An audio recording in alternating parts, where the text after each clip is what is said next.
The best game that Champions League had to offer this season, which was supposed to be the final, will be played in the quarterfinals. Real Madrid versus Manchester City has become somewhat of a major European rivalry now.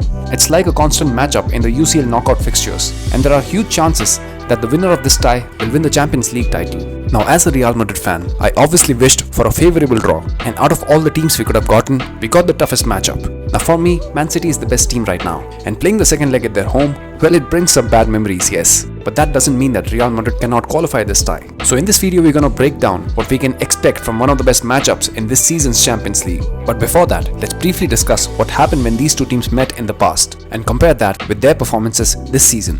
So first up, let me get this thing out of the way. Being a Real Madrid fan, I have to accept that whenever we have met Manchester City recently, be it last year, the year before that, or in the 1920 season, City has been the better team in terms of overall performance in two legs. They had better possession, they created more chances, they had more attempts, more XG, and they did look like the better team, period. Now if we specifically talk about the last year's performance, the highlight would be that second leg. It was brutal at the Etihad. They pressed us like animals and we had no answer. Now without going into much details, the problem for me was we were not able to break down their press, move the ball ahead or take the ball from them. They managed to isolate our attackers from the rest of our team, and it looked like it was impossible for us to score.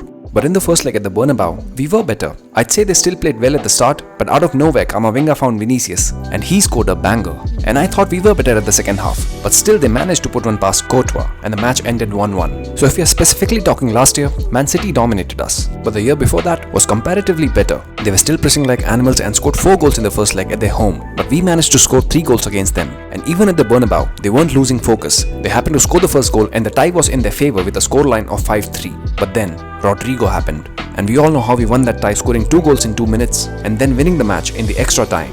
Anyways, the point is, City is a team that's better tactically drilled, will keep the ball and would want to impose their game. And Real Madrid, on the other hand, would be open to soak the pressure and would want to catch them on the break. Now we all know that it's not necessary to dominate the tie to qualify the round, although I would very much like to see that, and we also have players for that, but we know that it's not going to happen. So I think we'll need a few intense moments in the attack and we'll be through to the next round.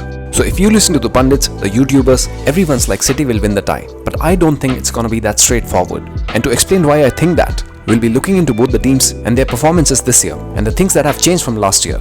I want to talk about Real Madrid first. Now we understand that Real Madrid are not at their best at this point in terms of how they are performing. But if you look at the results, we sit at the top of La Liga and we haven't lost a single game in the Champions League. In fact, only one team has been able to beat us this season, and that's Atletico at their home. But if I talk about flaws in our game, it's not like we're scoring goals for fun or our defense is rock solid. But I think our midfield is the best when you compare them player to player with other teams. But still, I cannot say that we are dominating in terms of our midfield outcome.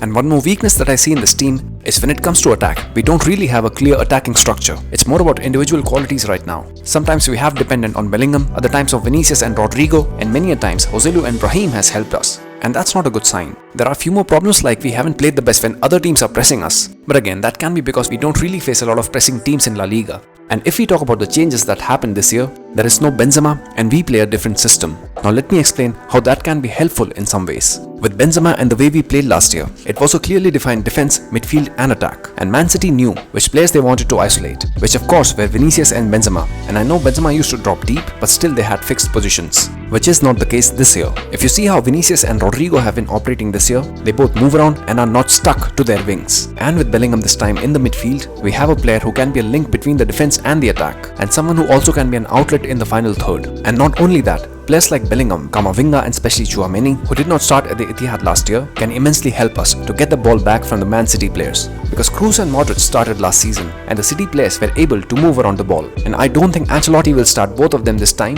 That means more legs in the midfield. Now last year, we did not play Rudiger in the second leg, who did very well against Haaland in the first leg. And we are also hearing reports that Militao and Courtois can be back for this tie, which means we can have a centre-back pairing of Militao and Rudiger with Tchouaméni as a defensive midfielder, which I don't think is an easy defense to break down.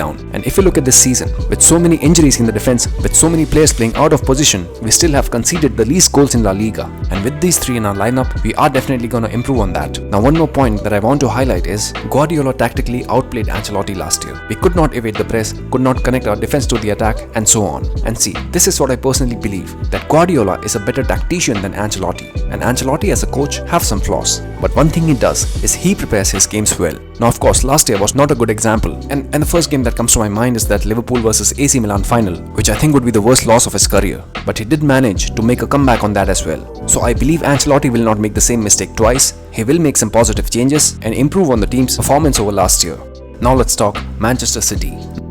Now I know the fact that they are favourite to win this competition and they turn up their game especially at this time of the season. But for the sake of it, we will compare the current City team to last year. And I don't think people would disagree with me on the point that last year's City was better than this year's City. Now I'm not at all saying that they are a bad team, in fact they are still the best team.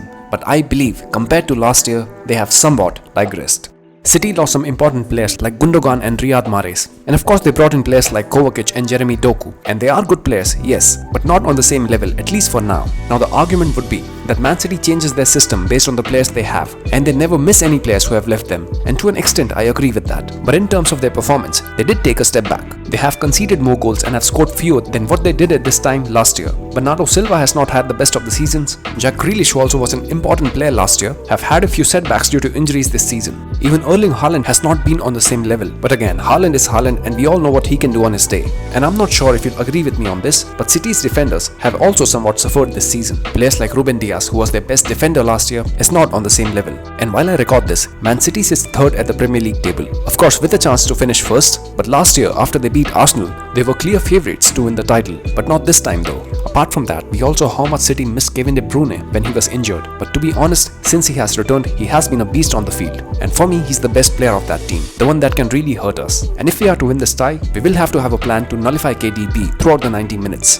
Another player we'll have to keep on check is Phil Foden. He's a great young player who has a clear vision as to how he wants to attack and is having a great season. But Man City's USP is not the players they have, it's Pep Guardiola and the system he implements. And his players will have a clear understanding about what he wants from them at any given game. Last year, they pressed us so good that we weren't able to get out of our half. And if we are talking pressing, let me remind you that we sucked against RB Leipzig's press as well. So they clearly will have an upper hand. But as we discussed, I'm hoping Ancelotti to have a plan for that. Now another point that may factor in is they are still fighting for the top spot in the Premier League. And they face Arsenal on 31st May, then Aston Villa on 4th April, and both are tough games. Then they play an away game at Crystal Palace on 6th, before they finally meet Real Madrid on 10th April. And on the other hand, Real Madrid only has one game against Athletic Bilbao on the 1st April before they meet Man City. Now two ways of looking at it will be, City players will be more sharp because they'll have the momentum, but there can be a chance of fatigue or injury, while Real Madrid will not have that match readiness, but the players will be well rested and would be watching Man City's games preparing for the tie. But what favors City is the final leg will be played at their home. Now people would say that home or away does not matter to Real Madrid, and I'd very much want to believe that, but playing at Etihad will be a clear advantage for Manchester City. So we'll have to be on our A game at the Bernabeu. And based on everything that we have discussed so far, yes, I back Real Madrid to qualify for the semi-finals. But I want to hear your thoughts. Let me know why you agree or disagree with me. Let's have a discussion. I'll respond to every single comment. Now like the video if you found my points interesting. And in this channel, I try to bring these videos which in a way it's related to what's happening in football currently and some interesting football stories from the past. So if that's something of your interest, please subscribe. And the next video will be on the topic you want. Thank you for watching. See you on the next one. Ciao.